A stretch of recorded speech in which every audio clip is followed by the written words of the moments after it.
말씀 생명샘이로다.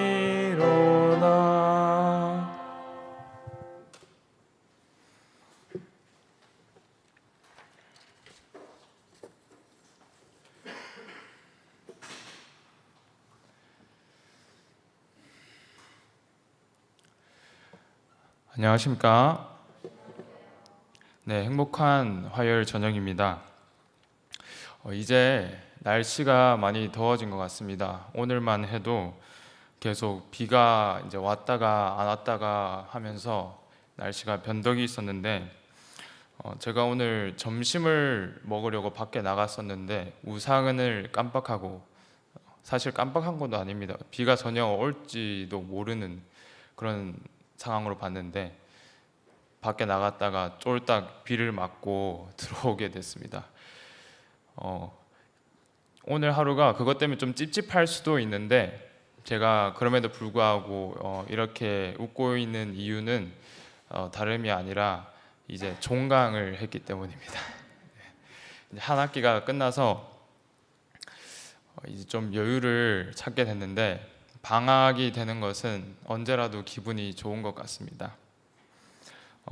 저는 이렇게 방학을 맞이해서 지난 한 주에 이제 계절 학기를 수강하러 갔었습니다.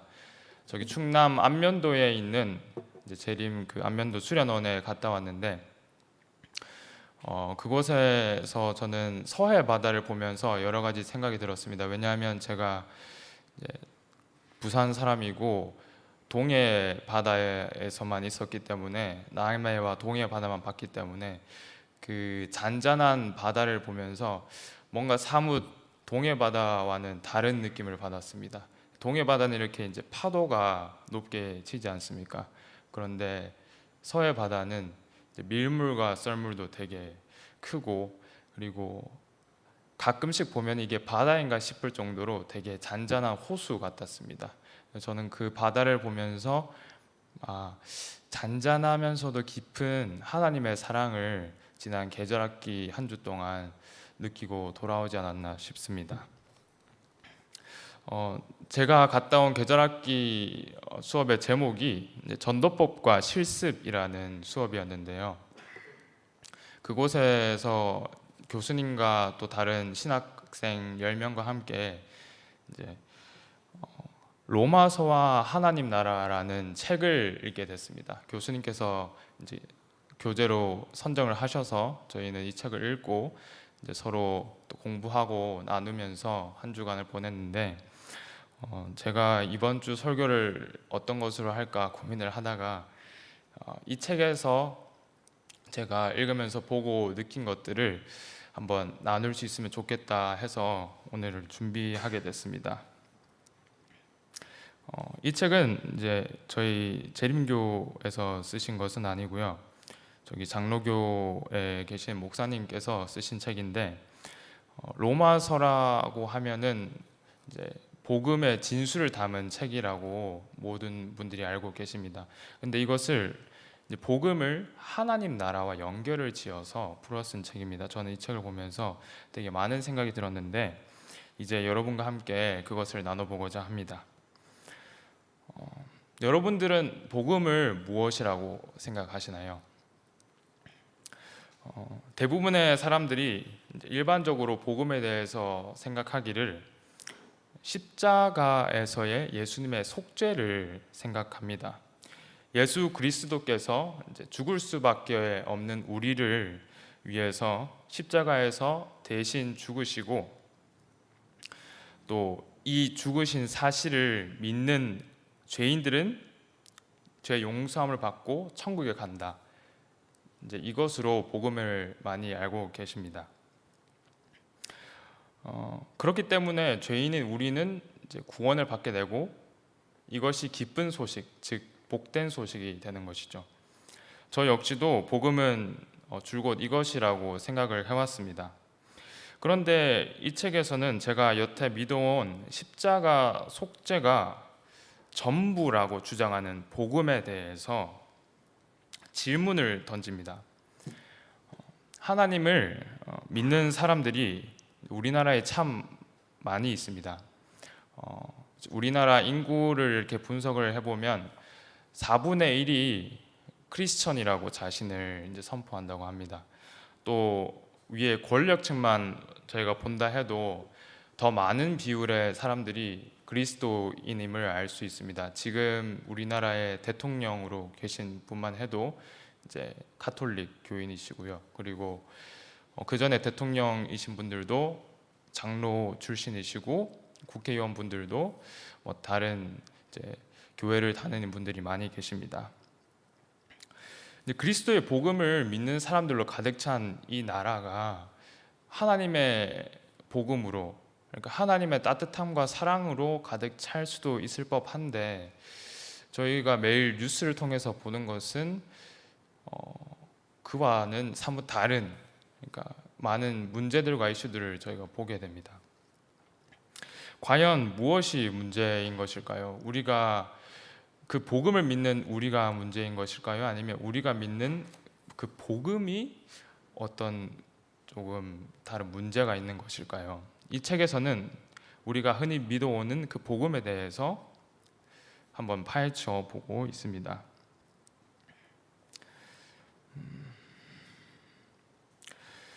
십자가 속죄만을 복음의 전부로 이제 받아들이게 되면 우리는 죽고 나서, 혹은 죽고 나서가 아니고 예수님께서 재림하실 때 천국으로 가는 그 문제에 대해서는 이해를 하게 됩니다. 그런데 이 십자가 속죄의 복음은 이 땅에서 어떻게 살아야 하는가에 대해서는 답을 제대로 주지 못한다고 하고 있습니다. 사실 성경은 내세의 삶도 삶이지만 이 땅에서의 삶에, 이 땅에서의 어떻게 살아야 하는가에 더 많은 포커스를 맞추고 있습니다. 우리가 일반적으로 받아들이는 복음은 저 위에 하늘나라로 가는 방법만 말할 뿐 이 땅에서 어떻게 살아야 할지는 잘 말하지 않습니다. 사실 말할 수 없습니다. 왜냐하면 십자가 속죄만을 다루는 그 복음은 이신칭의로 된 것이기 때문에 예수님 재림 이후에 천국만 약속하기 때문입니다. 물론 이것 역시 하늘나라, 우리가 재림 이후에 하늘나라로 가는 것 역시 성경의 커다란 관심사이지만 성경 전체의 관심사는 아닙니다. 성경 전체를 망라하는 주제는 우리가 이 땅에서 하나님의 백성으로서 어떻게 살아야 하는지이기 때문입니다. 그러므로 저자는 이 복음, 땅에서 어떻게 살아야 하는지 답을 줄 수 있는 복음에 대해서 파헤칩니다. 이제 그 내용으로 한번 들어가 보겠습니다. 오늘 본문을 이제 읽어보기 전에 로마서를 쓴 사도 바울이 이 로마서라는 책을 쓰게 된 경위를 잠깐 알아보겠습니다. 바울은 이제 로마서 15장 23, 24절에 여러 해를 두고 여러분을 찾아가려고 온 나는 이제 이 지방에서 할 일을 다 끝냈기 때문에 스페인으로 가는 길에 여러분을 만나 잠시나마 함께 지내면서 즐거움을 나누다가 여러분의 후원을 얻어 그곳으로 가게 되었으면 합니다 라고 말합니다. 공동 번역입니다. 이것을 보면은 알 수 있듯이 바울은 스페인에 선교하려 가려고 하는 계획을 세우고 있었습니다. 이 책을 쓰고 있을 때 로마 교인들에게 이제 내가 스페인에 가서 선교를 하려고 하는 그 후원을 받으려고 하는 것을 볼 수 있습니다. 그런데 사도 바울은 로마 사람들을 한 번도 본 적이 없고 로마 교회 사람들을 한 번도 본 적이 없는데 그들에게 후원을 받을 수는 없으니 본인이 이제 생각하는 복음을 사람들에게 서신으로 펼쳐 보임으로 자신을 소개하는 것입니다. 내가 어떻게 복음을 생각하고 또 내가 생각하는 복음은 이런 것이다 라는 것이죠. 이제 오늘의 본문을 한번 읽어보겠습니다. 로마서 1장 1절로 5절 말씀인데 1절 먼저 읽겠습니다. 예수 그리스도의 종 바울은 사도로 부르심을 받아 하나님의 복음을 위하여 택정함을 입었으니. 여기서 하나님의 복음이라는 말이 나옵니다.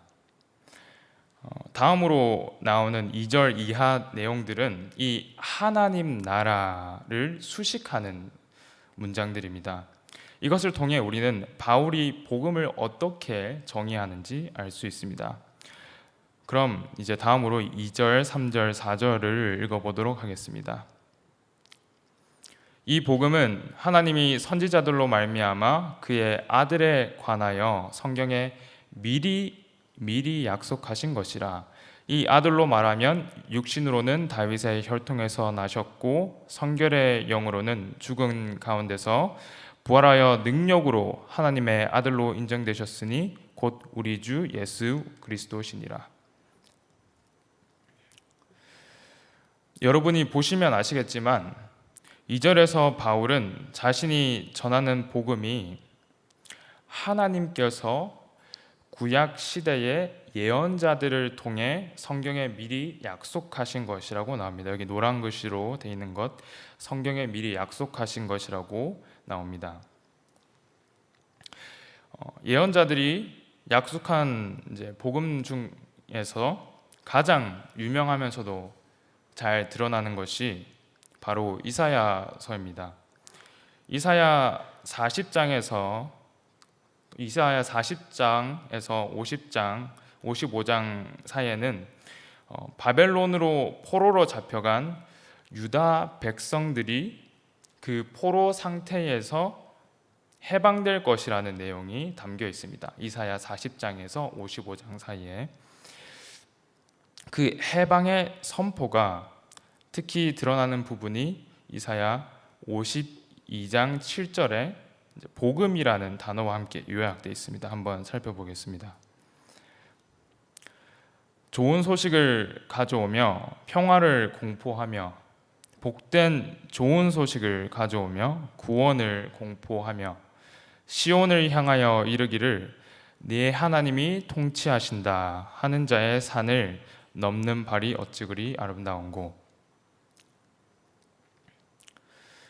여기에 좋은 소식이라고 번역된 단어가 신약 성경에서 복음이라고 번역된 단어와 같은 단어입니다.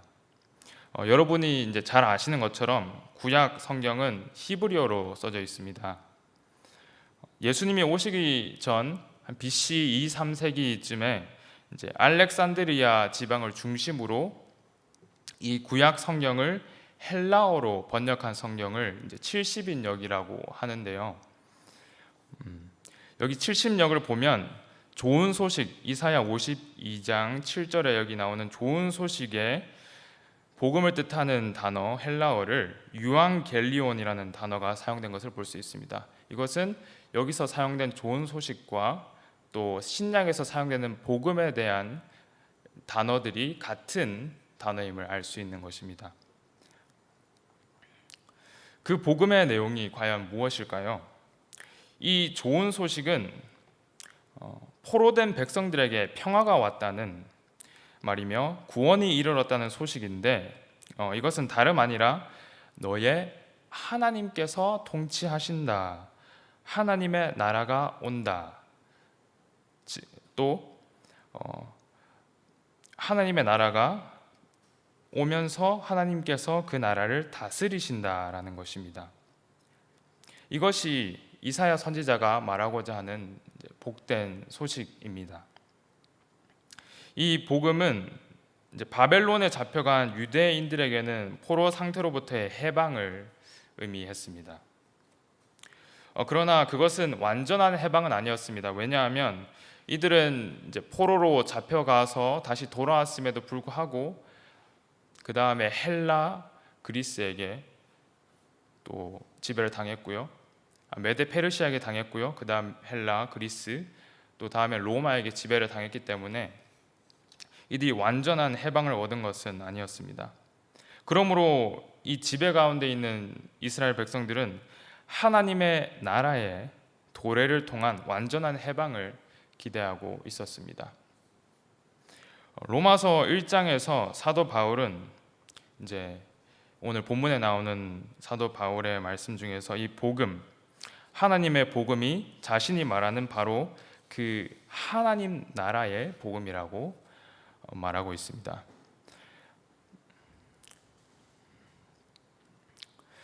그리고 이어서 3절에서 보시게 되면 이 하나님 나라가 그 아들 예수 그리스도를 통하여 이루어졌다고 말합니다. 바울이 말하는 복음은 하나님 나라의 복음입니다. 그리고 그 핵심은 바로 예수 그리스도이십니다. 이 책에서 저자는 바울이 말하는 복음이 예수 그리스도가 주인 되시는 복음이라고 주장을 하는데요. 3절과 4절에 바울은 예수님을 두 측면에서 묘사합니다. 예수님은 육신으로 말하면 이제 다윗의 혈통에서 나신 다윗의 아들로 말하면 하나님의 아들이 되는 것입니다. 다윗의 아들과 하나님의 아들의 공통점이 무엇일까요? 바로 둘 다 왕을 뜻한다는 것입니다. 신약시대 유대인들 사이에서 다윗의 후손이라는 말은 메시아를 뜻한다고 할 수 있습니다. 메시아는 왕을 가리키는 말입니다. 당시 이스라엘 사람들은 다윗의 후손 가운데 다윗 왕과 같은 위대한 사람이 나타나서 자신들을 구원해 줄 것이라고 생각을 했습니다. 바로 그 왕 메시아가 예수님인 것을 이제 오늘 본문에서 육체적인 왕, 육신으로는 다윗의 혈통으로 나셨다라는 것으로 묘사하고 있는 것입니다. 그러나 예수님은 이 육체적인 왕으로만은 그치지 않습니다. 이제 4절에 그 이유가 나옵니다. 4절을 보겠습니다. 4절이 이제 성결의 영으로부터 시작합니다. 성결의 영으로는 죽음 가운데서 부활하여 능력으로 하나님의 아들로 인정되셨으니 곧 우리 주 예수 그리스도시니라. 여기에 복음의 뜻이 아주 제대로 담겨 있습니다. 여기서 책에서 저자는 복음이 세 가지로 구성이 되어 있다고 합니다. 첫 번째는 우리가 이제 앞서 제가 말씀드렸던 복음의 전부라고 여기는 십자가 속죄로 된 복음. 그리고 이제 두 번째가 십자가에서 죽으신 예수 그리스도의 부활. 또 마지막 세 번째는 예수 그리스도의 주인 되심입니다. 복음은 십자가에서 예수님이 우리 죄를 대신해서 죽으셨다는 것만으로 끝나지 않습니다. 물론 예수님께서 십자가에서 죽으심이 없었더라면 복음은 있을 수 없습니다.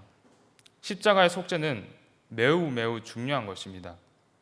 하지만 복음은 이보다 더 큰 것입니다. 더 큰 목적을 가지고 있는 것입니다.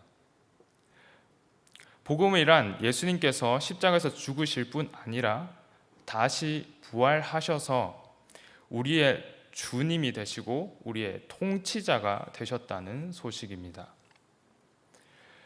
그런데 여기 4절 끝부분에 보게 되면 한 가지 궁금증이 생기게 됩니다. 하나님의 아들로 인정되셨다라는 말이 무슨 뜻일까요? 예수님께서 죽으시고 부활하시기 전에는 하나님의 아들이 아니었다는 말일까요? 여기에는 번역상에 오류가 있다고 합니다.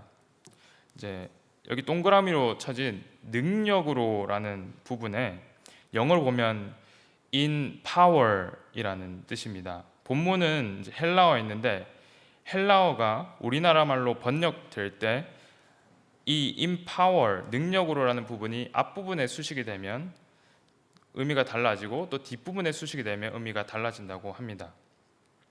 여기서 Son of God in power, 즉 이제 권능을 가진 하나님의 아들이라고 번역을 하게 되면 통치권을 가진 하나님의 아들이라고 해석을 할 수가 있습니다. 그러니까 헬라어 원문을 봐도 이 의미가 더 자연스러운 해석임을 알 수 있습니다. 이렇게 해석하면 제가 앞에 던졌던 질문의 궁금증이 해소가 됩니다. 성령의 영으로는 죽은 자 가운데서 부활하셨고, 여기서 능력으로라는 부분이 통치권을 가진 하나님의 아들로 인정되었다라는 말로 저희는 해석할 수 있습니다. 왕권을 가진 하나님의 아들이 예수 그리스도가 되는 것입니다. 다시 말해서 십자가와 부활 사건을 통해 하나님 나라에 예수님이 통치자로 등극하셨다는 말입니다. 복음서 마가복음 1장 11절을 보시게 되면 예수님께서 침례받으실 때 하늘로서 소리가 나기를 너는 내 사랑하는 아들이라 내가 너를 기뻐하노라. 하나님께서 이미 예수님을 자기 아들이라고 말씀을 해주셨습니다. 그러므로 로마서 4절에 나오는 이 표현은 하나님의 아들로 인정되셨으니라기보다는 통치권을 가진 하나님 나라의 왕이 되셨다는 말로 받아들이는 것이 더 적합한 것입니다. 그러므로 바울이 본문에서 말하는 바는 능력이 되신 아들이 통치자가 되셨다는 것인데, 이것을 통해 우리가 알 수 있는 것은 바울이 로마서에서 말하는 이 복음이 예수 그리스도의 주인 되시는 것의 복음이라는 말입니다. 예수님을 믿는 것은 단지 그의 십자가의 죽으심과 부활을 믿는 것에서 그치는 것이 아니고 예수님이 나의 주님이 되시고 나의 왕, 나의 실질적인 통치자가 된다는 것입니다. 그래서 이 예수님이 나의 삶과 존재 그리고 실제적인 의미에 있어서 주인이 되시는 것입니다. 사도 바울이 1장 1절에서 예수 그리스도의 종된 나 바울은 이라고 고백을 하는데, 여기서 알 수 있듯이 우리도 예수님을 주인으로 모시게 되는 것이 곧 복음인 것입니다. 예수님을 주인으로 모시는 것, 이것이 곧 기쁜 소식, 가스펠이 되는 것입니다. 그렇기 때문에 우리의 믿음과 삶은 분리가 되지 않습니다. 앞서 말씀드린 대로 우리나라는 그리스도인들로 가득 차 있지만 그들의 삶은 믿음과 행함이 분리되어 있습니다.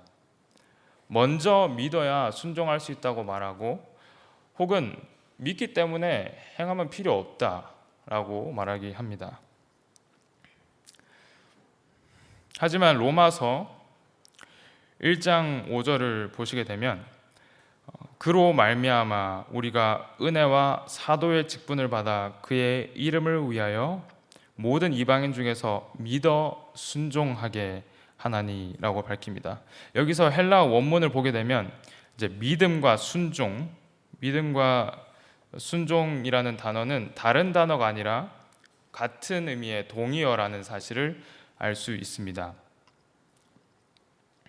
본 뜻은 믿음의 순종인데, 예수님이 내 삶의 주인이 되시는 삶은 그 자체가 나의 믿음이 되고 나의 순종이 되는 것입니다.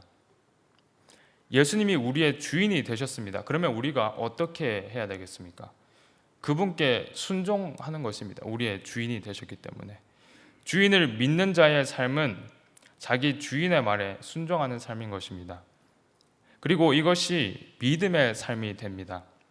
그러므로 믿음과 삶, 순종의 분리는 있을 수 없는 것입니다. 이제 마지막으로 하나님 나라에 대해 말씀을 드리고 설교를 마무리하고자 합니다.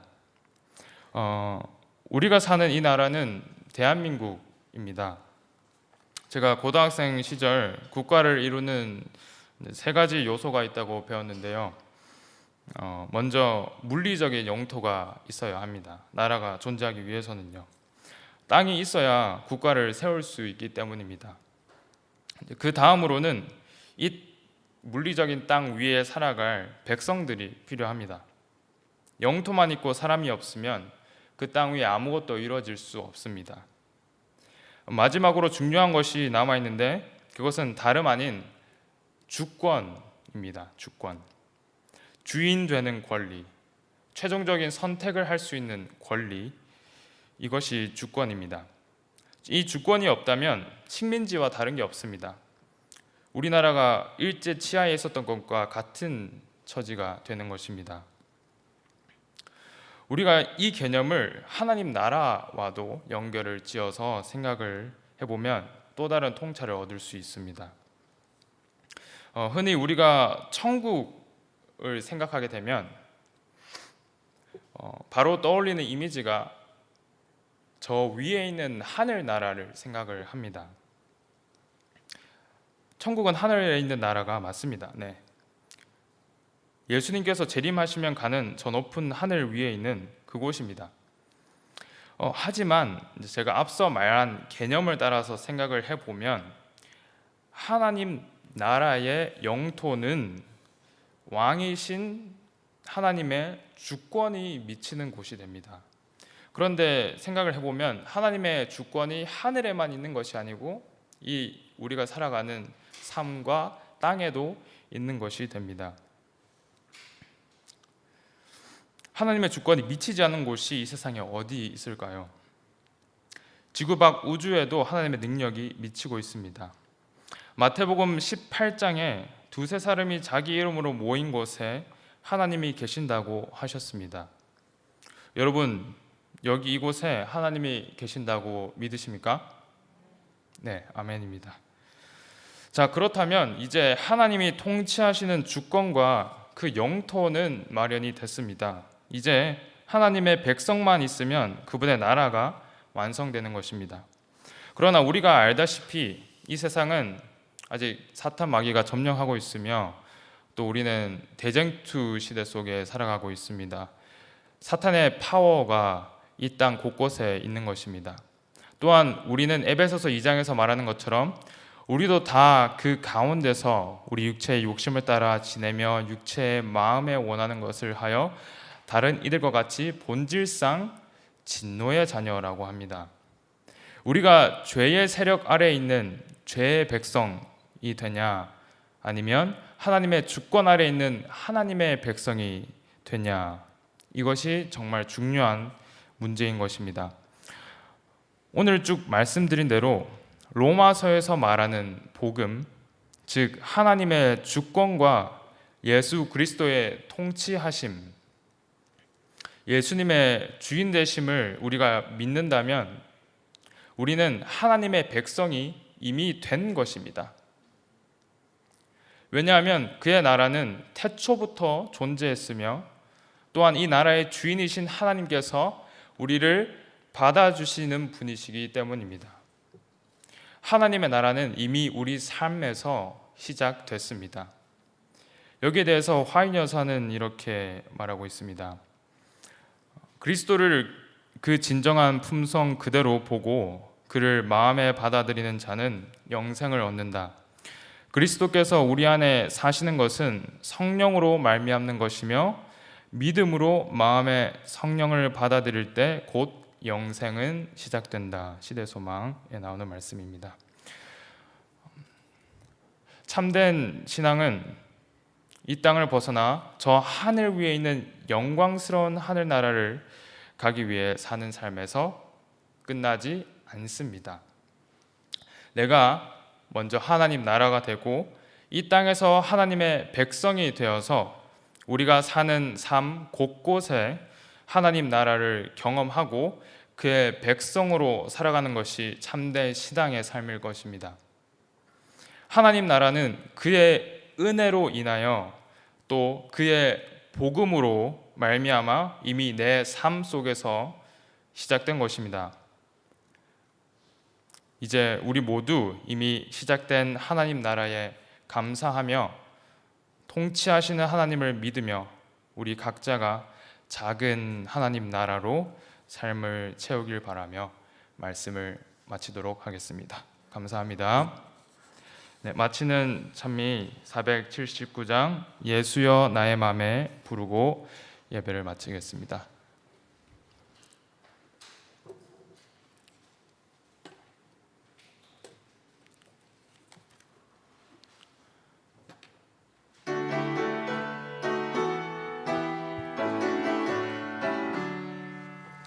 예수여 나의 맘에 인자한 소리로 않으시마 말씀해 주시고 내 맘에 활짝 열어 주 음성 들으며 주 안에 기뻐하고 찬송케 하소서. 언제나 승리하고 자유를 누리라. 사랑의 음성으로 말씀해 주시고 너 혼자 홀로 있게 버리지 않으마. 인자한 음성으로 말씀해 주소서. 주님의 자녀들을 늘 인도하시어 주 안에 기뻐하며 경성케 하시고 일생을 주께 바쳐 현신의 생애로 재림을 전파하며 고백케 하소서. 언제나 승리하고 자유를 누리라. 사랑의 음성으로 말씀해 주시고 너 혼자 홀로 있게 버리지 않으마. 인자한 음성으로 말씀해 주소서. 내 주여 거룩하신 섭리를 보이사 주님의 뜻을 따라 본분을 다하며 찬송과 존귀 영광 주께로 돌리고 내 일생 사는 동안 순종케 하소서. 언제나 승리하고 자유를 누리라. 사랑의 음성으로 말씀해 주시고 너 혼자 홀로 있게 버리지 않으마. 인자한 음성으로 말씀해 주소서. 하늘에 계신 또 이 땅에 현재 계신 아버지 하나님 감사합니다. 오늘 저희가 나눈 말씀에서 보았듯이 아버지 하나님은 저희를 사랑하는 분이시며 또 그 아들을 우리에게 보내심으로 복음을 저에게 주셨습니다. 그런데 하나님, 이 복음이 비단 당신 아들의 죽으심뿐만 아니라 그 죽으심으로 인한 부활이 되며 또 그 부활로 인해 저 사단의 정복과 저 사단의 세력을 정복하고 우리로 하여금 영원히 살 수 있고 또 하나님 안에서 기뻐할 수 있게 하셨다는 것이 복음이 됨을 우리로 알게 해주시니 감사합니다. 하나님 아버지, 이제 우리가 하나님 나라를 향하여 걸어갈 때 당신께서 이 땅에 재림에 오실 때 하나님 나라 가는 것을 바라며 사는 것도 있지만 우리가 당장 이 순간부터 당신의 주권을 내 삶의 주인 되심을 인정하고 작은 하나님 나라로 하나님과 기뻐하며 하나님의 백성들과 동행하며 사는 우리 모두가 되게 하여 주시옵소서. 하나님, 이 시간 인도해 주심에 감사드리며 사랑하시는 예수 그리스도 이름으로 간절히 기도드립니다. 아멘.